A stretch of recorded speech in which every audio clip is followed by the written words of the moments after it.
I never used to consider farms as, creepy places, but when you really think about it, they're actually pretty terrifying. I mean, farms are usually secluded, they are dark, they have creepy cornfields with strange things lurking in there, and they have some disturbing looking scarecrows. Do you guys agree? Well, how's it going, you guys? I'm gonna be your host for this one, Landon Dallitzing, and in case you guys missed part 1 of this video, make sure you guys click right over here, get caught up, and I'm just letting you guys know that this video is sponsored by the W Brothers. They are a custom jewelry company that actually designed this MA, this most amazing logo for us. If you guys want to check them out, make sure you click the links down below. Because we partner up with them, if you guys use promo code MA15, they're gonna hook you guys up with 15% off right now. They make it really easy to customize your jewelry. I mean, think about ordering a sandwich at Subway. You just select a base and then you put your features such as letters, logos, images, zodiac signs, pretty much whatever you guys can think of, they can do. There are different types of ways to customize. First, you could choose their most popular bases of rings, pendants, or bangles provided, and any other features you can think of. Second, you could just create your own piece from scratch. Just provide an image or idea to their professional artists. They will illustrate a free sketch for you. They're gonna work with you from start to finish, delivering you your perfect custom piece. Even if you don't have a clear idea of what you want, their designers will gladly guide you and ensure an easy and exciting experience. Their jewelry are high quality and they won't turn green. So if you guys want to check them out, if you guys want to create your own custom jewelry, make sure you guys click the links down below right now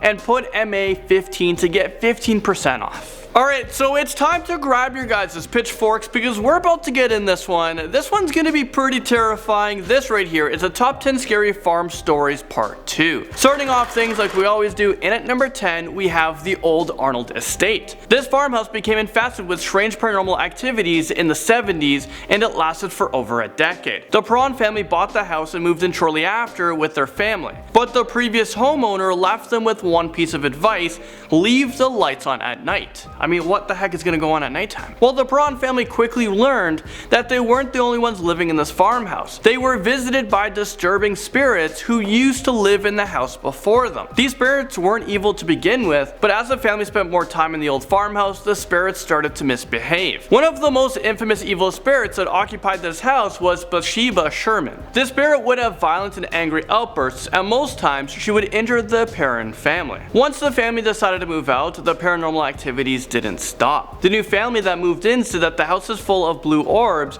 and strange mist would rise from the floorboards. Furniture and objects would move on their own and doors would slam shut in the middle of the night. These hauntings were actually the inspiration for the movie The Conjuring. Sounds like to me that this farmhouse is in desperate need of a cleanse. Or it needs to be torn down. Either way, I'm not going to be visiting this farm anytime soon. And now at number 9, we're going to be talking about Monte Cristo Homestead. This farm was built in 1876 by a husband and wife. This farmhouse was built in 1876 by a husband and wife who wanted to start their own new lives together in Australia. The family had a great life until one day when their maid dropped their baby down a flight of stairs, killing her instantly. The maid swore that an invisible force pushed the baby out of her hands. The husband and wife died inside of the house shortly after, and now it is believed that their spirits haunt the farm. Visitors report that they can hear footsteps and voices telling them to leave. Young children also feel suddenly agitated and scared whenever they're near the stairs. The current homeowners say that they feel like they're living with another family, but you just can't see them.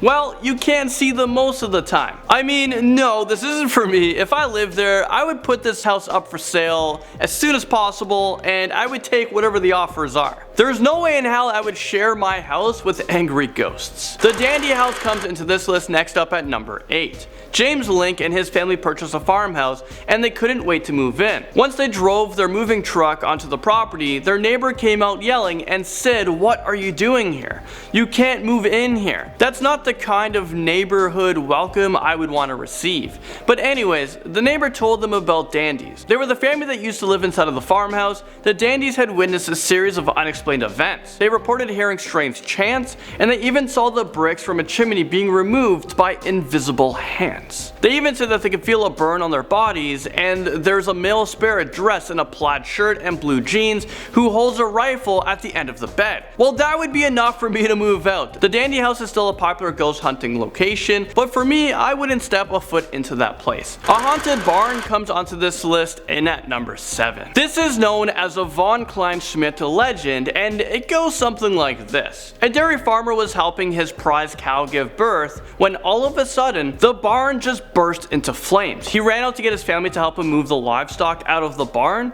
but the whole thing quickly became engulfed in flames, and the family knew that they were in a lot of trouble. They stood in the middle of the barn holding each other as they were waiting to die. The neighbors could see the family inside of the barn yelling and crying for help, but there was nothing that anyone could have done. The next family to own the barn had a similar tragedy. They bought a bunch of cows, but a week later they all got sick and died. The farmer had no idea what was going on, so he called the vet to come in to make sure that the cows didn't have an infectious disease. But the vet couldn't come up with a logical explanation. It seemed almost like the cows died from just being scared to death. The farmer didn't want to take any more chances, so he sold the barn because of all the supernatural things that's been happening there and all of the terrible things that have happened before. Yeah, I would say that's a pretty good decision, my friend, because something weird's going on that's killing your livestock. A White House farm murders brings us to number 6. These murders took place in Essex, England in 1985. A husband and wife were shot and killed inside of their farmhouse,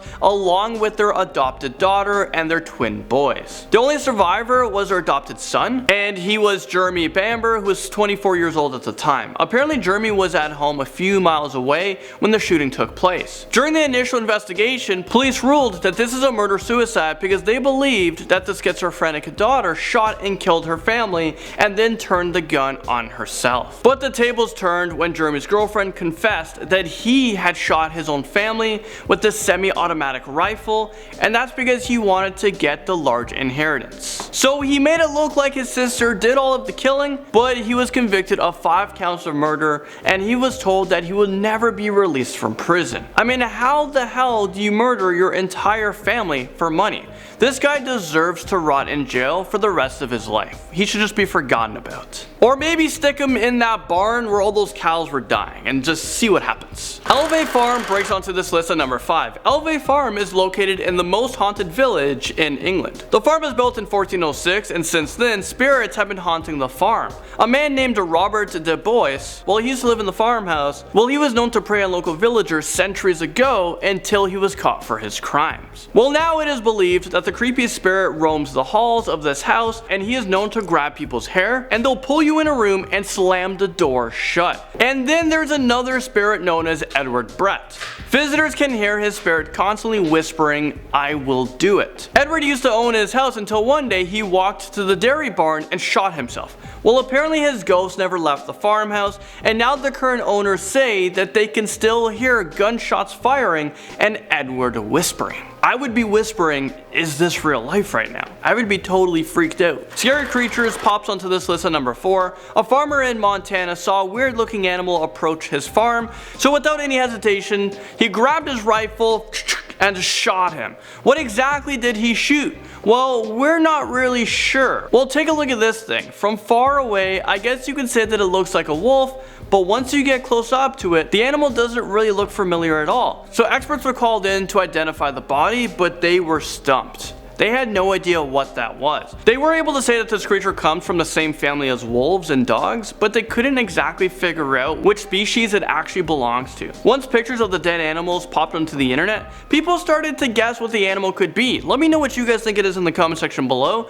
A lot of people think it can be a dire wolf, or other people think that they can be like a severely malnourished bear. And then there was others who said that this could be like a dog man. I don't know whatever it is, but all I know is I don't want to run into anything that looks like that. Number 3 takes us to a farmhouse dungeon. I mean, that sounds like something straight out of a horror movie. A dungeon-looking room was found in a basement of this abandoned Pickering farmhouse located in Ontario, Canada, so not too far from where I live. The room was secured by a heavy door with several locks, and it seems like it was designed to trap someone inside. The room also had steel-linked chains hanging from the ceiling, a white bench, and 4 large water jugs. The person who found this room quickly notified the police, but the next day someone had already set this farmhouse on fire. Police became heavily involved with this case, and eventually they arrested a man named Robert White, who admitted that he had been working on this room for over a year and he planned on kidnapping a woman and keeping her locked up inside his own makeshift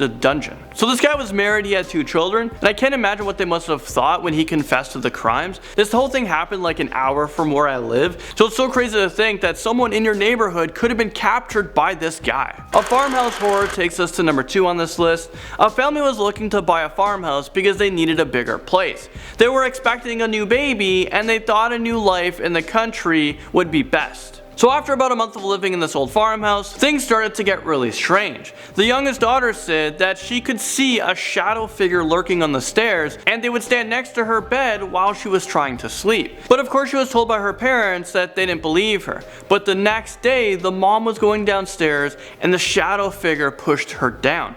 The mom hit her head on every step. Luckily, she survived, but that's not where the story ends. The little girl was having problems sleeping, and when she rolled over, the shadow figure was laying next to her. But his face was perfectly clear. He had red eyes, he was pale, he had scaly skin. While he went to reach for her face with his long fingernails, he ended up scratching her face so much that the little girl was left unrecognizable. The family left that night and never returned. It is said that this farmhouse is still up for sale, but no one has dared enter ever since. The farm murderer stabs his way into number 1 on our list. Robert Picton was a millionaire pig farmer from British Columbia, Canada. It seems like he had everything made, but he was hiding a dark secret. Robert Picton was actually a serial killer, and it is estimated that he murdered somewhere between 6 to 50 prostitutes from the Vancouver area. He would cut up their bodies and feed it to his pigs, but things got even more insane. He didn't just feed the bodies to the pigs, he would keep the heads, hands, and feet from some of his victims, and he would put them in his fridge. He also would throw some of them in a wood chipper for fun. Investigators also believe that he would combine human remains with pig parts and took them to a rendering plant in Vancouver to be processed into lipstick, shampoo, and soap. One of his victims managed to escape, but when she told the police what happened to her, they said that the evidence was circumstantial and that they couldn't arrest him. Is this real life right now? She was literally stabbed a bunch of times, and she can give you a full description because she was a prostitute, but you're not going to at least investigate the situation? Well, eventually Robert was arrested and sentenced to life in prison, but he was able to get away with these murders for a very, very long time. Well, there you guys have it. You made it to the end of this video. I just want to say thank you guys so much for watching, and don't forget to check out the W Bros links in the comment section below, so that way you guys can get your own custom jewelry like we did.